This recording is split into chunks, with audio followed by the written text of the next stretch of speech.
Freshly showered, no makeup. Let's make strawberry pies. So this will be the very first time. Actually, I haven't made these pies in probably 3 years. This will be the first time I make one instead of two. We used to be like TikTok. I'm making one instead of two, so I'm cutting my recipe in half. Ooh, That's duck meat. that's duck meat. Get it out of my face. Okay, I'm gonna slice up. I just got 1 pint of strawberries. I'm gonna slice them up and be right back. All right. Hello, guys. Hello. All right. So we're going to use half a block of cream cheese, half a cup of powdered sugar,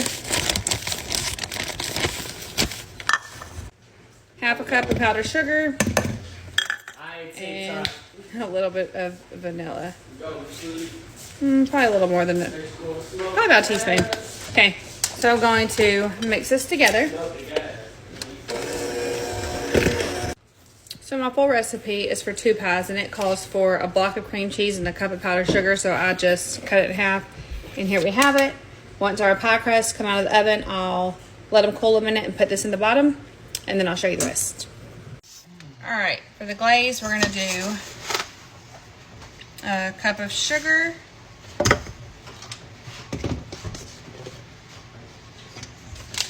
this is a box of the strawberry jello, and I'm only gonna use half since we're not making 2 pies. If you're making 2 pies, you're gonna use the whole thing. Okay, that's about half. Maybe a little more than half, but. And then 3 tablespoons.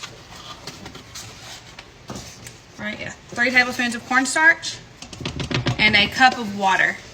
And then you're just going to stir this around and cook it until it's thick. And then you're gonna set it to the side. So this is what it looks like right in the beginning, and then as you cook it, it'll start to thicken up. So this definitely starts to thicken, you'll see. It's still like a pouring consistency. I'm gonna go a little bit longer than this, let it get a little thicker, and then we're gonna set it to the side and just let it cool down a little bit. It can still be warm, you just don't want it hot. All right, I'm gonna stop it here. I don't know how long I've been doing it, probably like 15, maybe 20 minutes. It's not thick, but it's gonna be thick enough. So I'm gonna pull it off the heat. All right, so here's the pie crust. My oven is messed up. I'm literally getting a new one because it just is not cooking right. Some places in this is probably a little burned, but we're using it. I'm gonna run out of time. Don't do this wearing fleece-on leggings and a sweatshirt because I'm pouring sweat. So we're gonna put the cream cheese mixture in the bottom, top it with the strawberries. So here we are, and we're just gonna pour all this glaze on top and put it in the refrigerator overnight.